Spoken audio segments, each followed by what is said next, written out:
out everywhere. So these might be challenges that you might have. What if you have a fabulous idea and a great place to have it, and oh my God, you're in an incredibly rural area? You're not going to be able to have bake sales down at the Southern States or the Tractor Supply or any other small fundraisers like that because you're in a really rural area. So you're going to have to think a little bit out of the box on how you're going to make this happen. And last but not least, and obviously the most important, and this is the part that seems to be missing in everyone's business plan, what's going to happen if you do all of this right and despite your best efforts, it fails? And that's something that I think everyone needs to think about. Because every single time I open the paper and I read, Humane Society just impounded 54 horses from an animal welfare organization, or a rescue had to go in and have their animals rescued from them, I get thoroughly disgusted. Because there's no excuse for it, and it should never happen. Part of every business plan should be adapting and adjusting for when times are good as well as when times are bad, and it's absolutely irresponsible to be taking on horses who are completely dependent on us and not having that protective business plan of what's going to happen when everything doesn't go right. So there needs to be a business plan in place for if all else fails, what will we do? And even with Gentle Giants and our fabulous growth, along the way, every year, we revisit our business plan and adjust. What if something happened? What if we had a major hit to our funding? How would we adapt and overcome? How would we accommodate for that change? What would our plan of action be?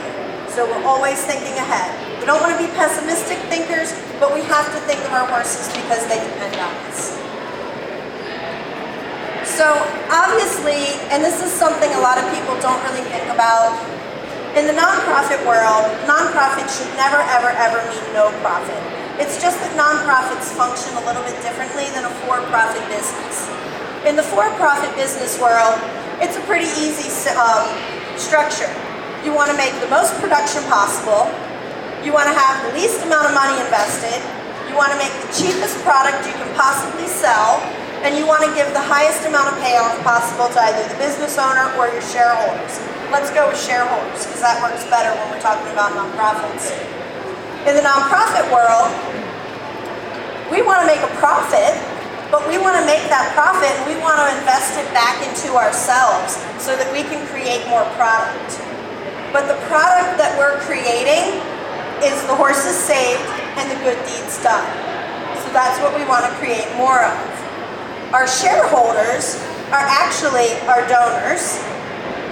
And the most beautiful thing is the shareholders' payoff is seeing us make more product.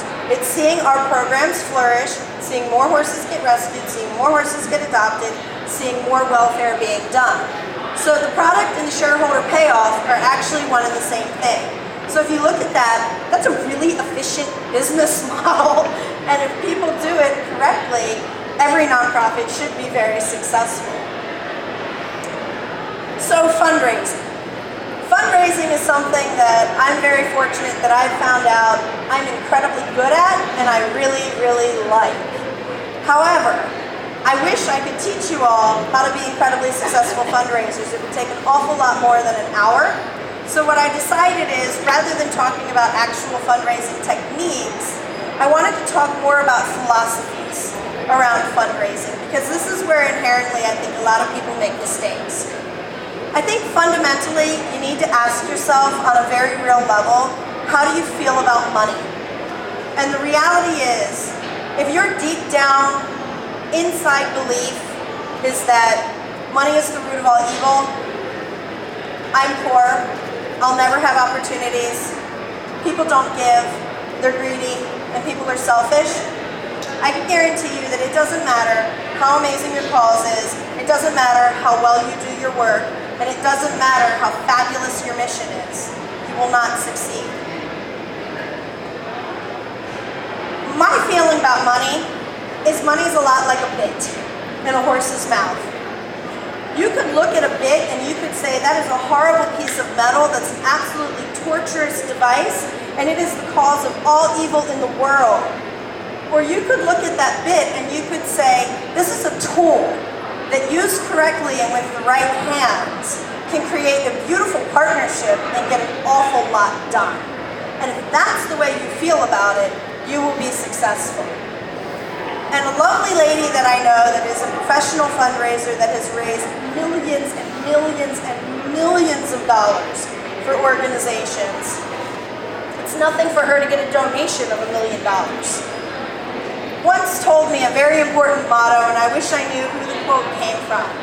But she said, fundraising is the gentle art of teaching the joy of giving. And when you think of it that way, it really changes your perspective. And if we really think about the fact that inherently, the truth is, most people are very giving. Most people are incredibly generous. Most people are very kind. And most people want to help. They're just waiting to be asked. That's all it is. They're just waiting to be asked, and they're waiting for you to offer them an opportunity to be more involved with something that's a little bit bigger than themselves. So when you take that mindset, you're going to be a lot more comfortable with fundraising. So you do have to ask yourself, how do you feel about asking for money? It's a very important thing. And if you ask with the right mindset, you'd be surprised. When you have the right mindset, no doesn't mean no and it doesn't hurt your feelings. No just means no, not right now. And I'm also a really persistent person. So one of the other things you're going to have to look at is who will be your donors. So who thinks who would be our best donors for a horse racing? Anyone? Horse owners? And that's actually our worst. Yes. And I have two different theories about that. One, my personal theory, and this is kind of where I stand with my horse, is I don't have a whole lot of money to donate because my horse needs very nice things. She has incredibly expensive taste. The other thing is sometimes horse people feel like they're already doing their part. What I have really found is that our best and most consistent donors are always going to be people who are passionate and compassionate about animals, but have never really had the opportunity to have them. And this is their way of vicariously living that and being able to be connected to horses. So you'll really find that you have to reach outside of the community you know and bring in a community that you don't know and give them a way that they can interact. So along with that question is going to be, now you have to figure out how you're going to find them. Because these aren't people that are within your community, so you're going to have to find a way to reach out past your community and find these donors. And the next thing you're going to have to figure out is, what's going to inspire your donors to give? And this is where another little motto came in that means a lot to me. And it was that in good times and in bad, people give because you meet a need, not because you have a need. There's 100,000 organizations out there saying, give me, give me, give me, give me. We need hay, we need grain, we need vet care. But the organizations that are going